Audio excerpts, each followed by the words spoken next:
প্রতিবার বাজেটের সময় নিত্য প্রয়োজনীয় জিনিসের মূল্য পরের দিনই বৃদ্ধি পায়। আল্লাহর রহমতে আলহামদুলিল্লাহ, শুকুর আলহামদুলিল্লাহ, এইবার বাজেট দেওয়ার পরে এখন পর্যন্ত কোনো জিনিসের দাম বৃদ্ধি পায়নি।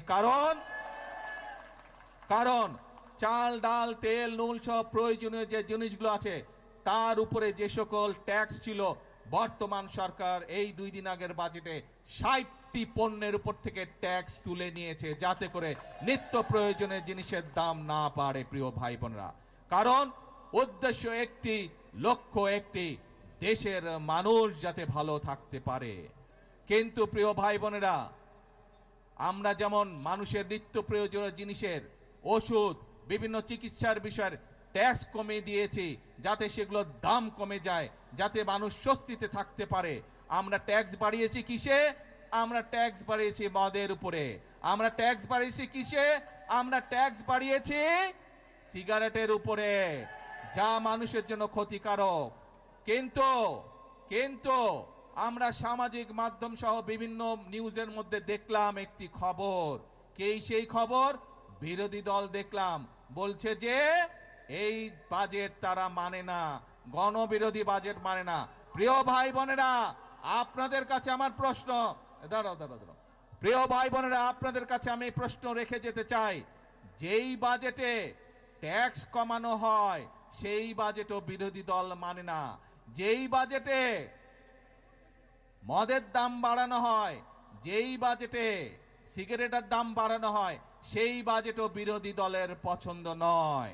তাহলে এবার বিরোধী দলের উদ্দেশ্য বুঝতে পেরেছেন, লক্ষ্য বুঝতে পেরেছেন? তাদের লক্ষ্য বা উদ্দেশ্য দেশের মানুষের পাশে দাঁড়ানো নয়, তাদের উদ্দেশ্য একটাই, তাদের লক্ষ্য একটাই, সেটা হচ্ছে দেশের মধ্যে একটি অস্থিতিশীলতা, অশান্তি তৈরি করা, মানুষকে বিভ্রান্ত করা। প্রিয় ভাই বোনেরা, আমরা আরেকটি বিষয় এখানে বাজেটের মধ্যে উল্লেখ করেছি, বাংলাদেশ কৃষি প্রধান দেশ, কিন্তু কৃষির সাথে সাথে একই সাথে আমাদেরকে শিল্প বাণিজ্য গড়ে তুলতে হবে, এবং সে কারণেই শিল্প বাণিজ্য যদি গড়ে উঠতে পারে আমাদের সন্তানরা সেখানে কর্মসংস্থানের ব্যবস্থা হবে, চাকরি বাকরি, ব্যবসা বাণিজ্য করতে পারবে। এবং সে কারণেই যে সকল শিল্প দেশে উৎপন্ন হয়, যে সকল দ্রব্য দেশে উৎপাদিত হয়, একই জিনিস যেগুলো বিদেশ থেকে আসে সেগুলোর উপরে আমরা ট্যাক্স বাড়িয়েছি, যাতে করে দেশে যেই দ্রব্যটি উৎপাদিত হচ্ছে সেই দ্রব্যটি যারা উৎপাদিত হচ্ছে সেই শিল্প কারখানাটি যাতে সাপোর্ট পেতে পারে, তার ব্যবস্থা আমরা এই বাজেটের মধ্যে রেখেছি। এটিও বিরোধী দলের পছন্দ নয়।